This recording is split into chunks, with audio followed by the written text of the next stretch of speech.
नमस्कार दोस्तों, MB study point में आपका फिर से स्वागत है। दोस्तों, आज हम बात करेंगे भारतीय संविधान सभा के बारे में। लास्ट वीडियो में हमने बात की थी कि कैसे भारत के अंदर वेरियस चार्टर एक्ट आए थे और कैसे जो है भारत का पार्टीशन हुआ था, जो ब्रिटिश भारत था उसका भारत और पाकिस्तान के अंदर। तो उस टाइम पे जैसे हमें पता दोस्तों, अंग्रेजों के समय में जो इंग्लैंड की संसद से कानून पास होके आते थे उनसे भारतीय काफ़ी तंग हो चुके थे और भारत जो है अंग्रेजों की मुक्ति के साथ साथ अपने संविधान के जो मान्यता के ऊपर जोर दे रहे थे कि भारतीयों के ऊपर जो कानून बनते हैं वो जो कानून बनते हैं वो भारत की संविधान सभा के द्वारा बनाए जाएं, ना कि ब्रिटिश की संसद के द्वारा। तो इसी के बारे में हम बात करेंगे। तो भारतीय सर्वप्रथम जो विचार किया गया था भारत का जो संविधान है वो खुद का संविधान होना चाहिए और भारतीय जो है अपनी संविधान सभा के द्वारा जो कानून बनाए जाएंगे उनको फॉलो करेंगे, उनकी मान्यता को जो है जोर देंगे। उसके ऊपर जो सर्वप्रथम विचार किया गया था जो 1924 में किया गया था। और इससे आगे अगर हम बात करें दोस्तों तो 1935 में भारतीय राष्ट्रीय कांग्रेस के द्वारा भी इसकी डिमांड की गई और उस टाइम पे जो अध्यक्षता भारतीय राष्ट्रीय कांग्रेस की कर रहे थे वो पंडित जवाहरलाल नेहरू उनकी अध्यक्षता कर रहे थे। और 1938 में भी इसकी जो है दोस्तों मांग की गई कि भारतीय जो है अपना संविधान खुद बनाएंगे। और तो उस टाइम पे जो है दोस्तों द्वितीय विश्व युद्ध भी शुरू हो गया था 1938-48 टाइम पे। तो अंग्रेजों ने ये सोचा दोस्तों कि भारतीयों को जो है भारतीयों की कुछ शर्तें मानना उनके लिए फायदेमंद होगा, इसलिए उन्होंने जो है दोस्तों भारतीयों की ये संविधान सभा की जो संविधान के निर्माण की जो डिमांड थी उसको मान लिया गया। और उसको जो किस नाम से माना गया उसको अगस्त प्रस्ताव यानी अगस्त ऑफर किया गया 1940 ईस्वी में। 1940 में जो ब्रिटेन की संसद थी उसने बोला कि ठीक है भारतीय अपना संविधान खुद बनाएंगे, लेकिन जो है भारतीयों को कुछ शर्तों का जो मानना था उसके लिए मानना ये था कि भारतीयों को जो है दोस्तों एक ऐसी संविधान सभा का निर्माण करना था जो काफी मजबूत हो और काफी जो है दोस्तों यूनाइटेड हो, जो अंग्रेजों के समक्ष जो है एक ऐसा ढांचा प्रस्तुत करे, ऐसा कानून का एक ढांचा प्रस्तुत करे जिसे अंग्रेज जो है एक्सेप्ट कर ले कि हाँ भारत के अंदर ये संविधान सभा टिकने लायक है। तो उसको जो है दोस्तों अगस्त प्रस्ताव या अगस्त ऑफर उसको बोला गया था। ये आई थी 1940 में दोस्तों। और उसके बाद क्या हुआ था दोस्तों, उस टाइम पे जो है दोस्तों आए थे कौन, क्रिप्स मिशन भारत आया था। जैसा हमने अपनी पिछली वीडियो में बताया था कि क्रिप्स मिशन जो भारत आया था दोस्तों, क्रिप्स मिशन आया था 1942 में। तो इसने क्या बोला था, इसकी जो अध्यक्षता कर रहे थे सर स्टैफोर्ड क्रिप्स, इन्होंने बोला था कि भारतीय अगर अंग्रेजों का साथ देंगे दूसरे विश्व युद्ध में तो इसके पश्चात अंग्रेज जो है उनको मुक्त कर देंगे, उनको आजाद कर देंगे और अंग्रेज भारत छोड़कर चले जाएंगे और अंग्रेज जो है भारत के संविधान को जो है मान्यता दे देंगे कि भारतीय अपना संविधान खुद बनाए, अपनी संविधान सभा के द्वारा जो है कानून बनाए। तो अगर बात देखें दोस्तों कि किस प्रकार जो है कंपोजिशन बना था कॉन्स्टिट्यूएंट असेंबली जो संविधान सभा का, अगर बात करें कि उस टाइम पे जो 1940 के बाद का जो टाइम था उस समय किस प्रकार का जो ढांचा तैयार हुआ था भारत की संविधान सभा के लिए, करेंगे नवंबर 1940 में जो है संविधान सभा का गठन किया गया दोस्तों। और इसके निर्माण के कुछ मुख्य आधार बनाए गए। इसके निर्माण के कौन से आधार बनाए गए, इसमें आधारों में ये बात है कि कौन कौन इसके अंदर जो है शामिल होंगे, कितने लोगों का भारत के जो ब्रिटिश प्रांत थे उनसे, देशी रियासतों थे उनसे, और जो अन्य जो चीफ कमिश्नरी थे जो आज के समय में जो हमारे केंद्र शासित प्रदेश है उस टाइम पे उस समय जो चीफ कमिश्नरी थे उनमें से किस किस का रिप्रेजेंटेशन होगा, इन सब से संबंधित विभिन्न कानून बनाए गए, विभिन्न बातों के ऊपर चर्चा की गई। तो उनके बारे में आइए देखते हैं। ये जो संविधान सभा बनेगी इसके अंदर किस किस का रिप्रेजेंटेशन होगा, कितने आदमी इसके अंदर होंगे, कितने सदस्य इसके अंदर होंगे, उन सदस्यों को जो है कैसे नॉमिनेट या कैसे उनका इलेक्शन किया जाएगा कि कौन सदस्य उसके अंदर शामिल होंगे कौन नहीं होंगे, तो उसके बारे में आइए देखते हैं। तो उस टाइम ये बोला गया दोस्तों कि संविधान सभा के में जो है कुल 389 सदस्य होंगे, यानी संविधान सभा के सदस्यों की संख्या 389 निश्चित की गई कि भारत के अंदर जो संविधान सभा शुरुआत में बनी थी, जो पहली संविधान सभा बनी थी जो हमारी स्वतंत्रता से पूर्व थी 1946 में, उसके अंदर सदस्यों की संख्या 389 जो है फिक्स की गई थी। और 389 सदस्य जो है दोस्तों कहां से लिए जाएंगे और कैसे लिए जाएंगे, तो इसमें देखते हैं। तो 296 जो सदस्य थे, 296 जो मेंबर थे वो ब्रिटिश प्रांतों से लिए जाएंगे। और इन 296 में से ही 11 जो है दोस्तों गवर्नर थे, जो 11 विभिन्न प्रांतों के गवर्नर थे, जैसे बंगाल प्रांत, बॉम्बे प्रांत, मद्रास प्रांत, इस टाइप जो गवर्नर थे उन प्रांतों के गवर्नरों को इसके अंदर शामिल किया जाएगा। और 93 जो सदस्य हैं दोस्तों वो होंगे देशी रियासतों से, यानी 93 ये और 296 ये, कुल मिलाकर के 389 सदस्य उसके अंदर संविधान सभा के अंदर शामिल किए जाएंगे।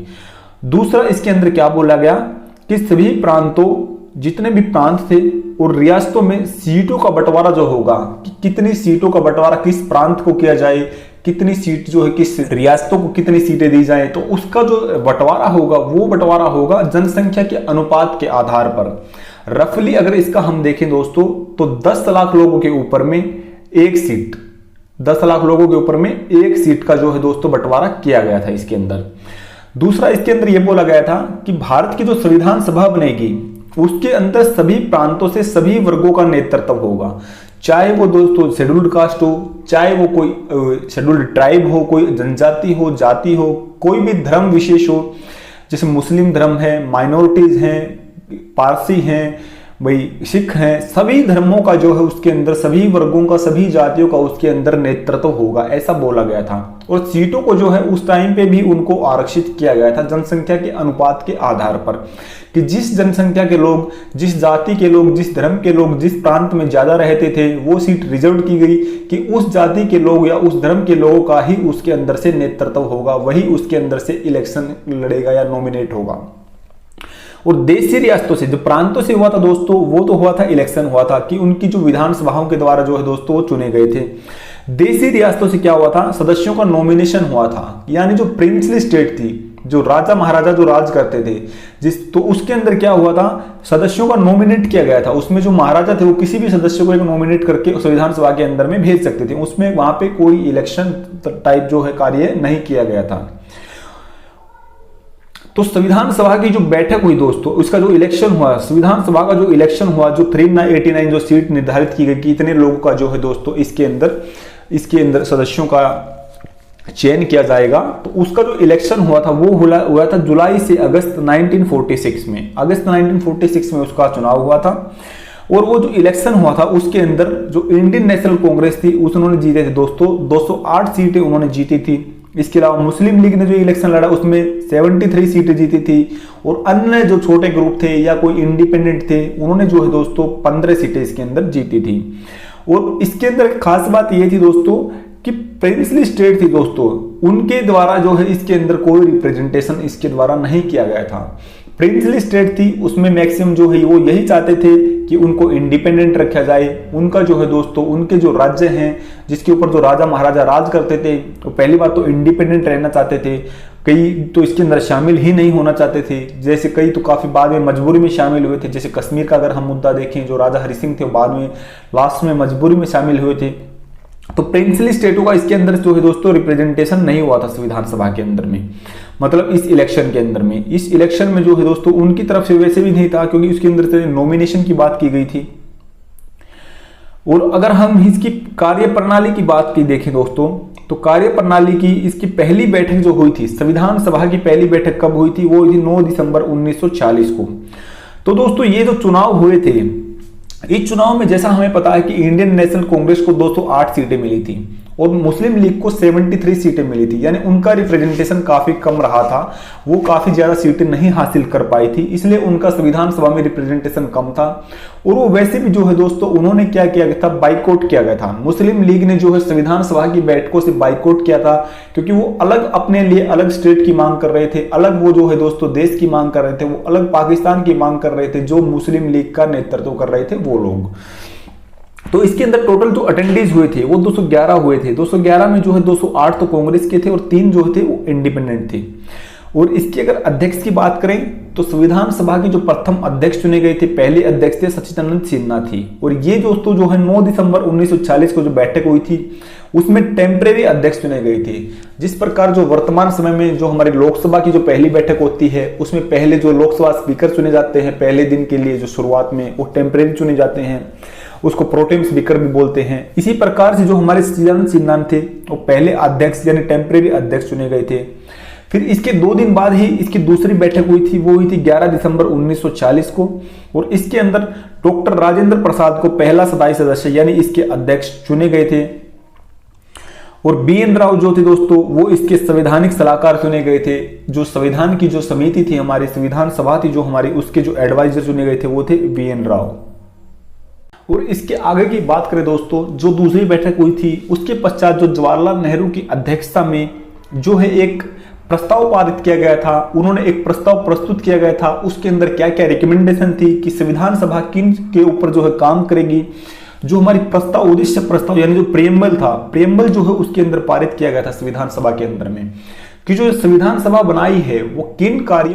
किन क्षेत्रों में काम करेगी और कैसे काम करेगी और क्या काम करेगी, उसके संबंधित में अगर हम देखें तो वो जो प्रस्ताव पारित किया गया था, जो प्रेम्बल थी दोस्तों, वो 13 दिसंबर 1946 को जो है संविधान सभा के समक्ष पारित किया गया था नेहरू जी की अध्यक्षता में। और इसने जो है क्या किया था, भारत के संविधान की नीतियों की नींव रखी थी इस उद्देश्य प्रस्ताव ने। इसके क्या क्या तर्क थे आइए उनको देख लेते हैं। इसके द्वारा यही घोषणा की गई थी इस प्रेम्बल के द्वारा संविधान सभा के समक्ष कि भारत एक संप्रभुता संपन्न राज्य है, यानी भारत के अंदर जो भी नीतियां बनेंगी वो भारत के लोगों को मद्देनजर रखते हुए बनेगी, उनकी सुरक्षा अखंडता को देखते हुए बनेगी। और भारत जो है एक इंडिपेंडेंट स्टेट है, वो दूसरे स्टेट के द्वारा रूलिंग नहीं है, दूसरे स्टेट के द्वारा कंट्रोल्ड नहीं है। ऐसी चीजों को देखते हुए इसकी जो मान्यता थी वो दी गई, संविधान सभा के द्वारा ऐसा माना गया था। दूसरा क्या था कि ब्रिटिश भारत के जो प्रांत हैं उनको भारत के राज्य कहा गया। भारत के राज्य का मतलब यह है दोस्तों कि भारत राज्यों का एक संघ होगा। राज्यों का संघ कैसे होगा कि उसके अंदर विभिन्न राज्य होंगे छोटे छोटे, जैसे वर्तमान में हमारे राज्य हैं और जो है केंद्र में हमारी सरकार है, तो राज्यों का जो है एक संघ होगा, यानी एक यूनाइटेड भारत होगा जो विभिन्न राज्यों से संगठित होगा। और भारत के अंदर शामिल होने वाले जो प्रांत और देशी रियासतें होंगी उनको कुछ शक्तियां निर्धारित की जाएंगी जिससे वो अपने क्षेत्रों में कानून बना सके और अपनी नीतियों को जो है अपने अनुसार कानून बना सके। जिस प्रकार से तो केंद्र की सरकार है दोस्तों, हमारी जो राज्य की सरकार है, तो राज्य सरकार को कुछ जो है राज्य सूची के अंतर्गत काफी शक्तियां निर्धारित की गई है जिससे वो राज्यों के संबंध के मामले में कानून बना सकती हैं। इसी प्रकार से संविधान सभा ने ये बोला गया था कि भारत के जो राज्य हैं, जो देशी रियासतें हैं या जो भारत के प्रांत होंगे, उनको जो है कुछ शक्तियां निर्धारित की जाएंगी। ऐसा संविधान सभा के अंदर में सोचा गया था। ये जो है ड्राफ्ट तैयार किया गया था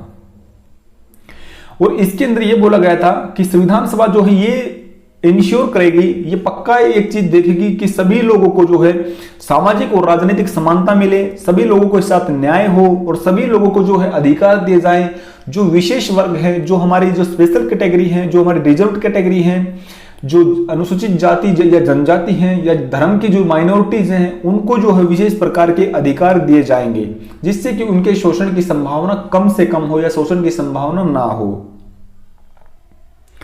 इसके आगे दोस्तों अगर हम बात करें, ये जो उद्देश्य प्रस्ताव था ये 22 जनवरी 1947 को, यानी 1940 में जो है दोस्तों ये दिसंबर में ये जो है उसके समक्ष प्रस्तुत किया गया था संविधान सभा के अंदर में। और 22 जनवरी 1947 को संविधान सभा के द्वारा सर्वसम्मति से माना गया था, क्योंकि ये जो ड्राफ्ट था, ये जो संविधान सभा के अंदर जो प्रस्तावना पारित की गई थी नेहरू जी की अध्यक्षता में, इसके अंदर सभी वर्गों का जो है नेतृत्व था, सभी वर्गों का रिप्रेजेंटेशन था, सभी वर्गों को ध्यान में मद्देनजर रखते हुए ये संविधान सभा के अंदर में इसको प्रस्तुत किया गया था, इसलिए इसको जो है सर्वसम्मति से इसको माना गया था। इसके आगे हम बात करेंगे दोस्तों इस अगली वीडियो में हमारी, उसके अंदर बात करेंगे संविधान सभा के अंदर कैसे जो है विभिन्न कमेटियां बनी और विभाजन के पश्चात जो है क्या क्या चेंजेज आए थे संविधान सभा के अंदर में, कौन से कानूनों के अंदर बदलाव आए थे, कितनी अनुसूचियां थी, कितने अनुच्छेद थे, वो हम बात करेंगे अगली वीडियो में।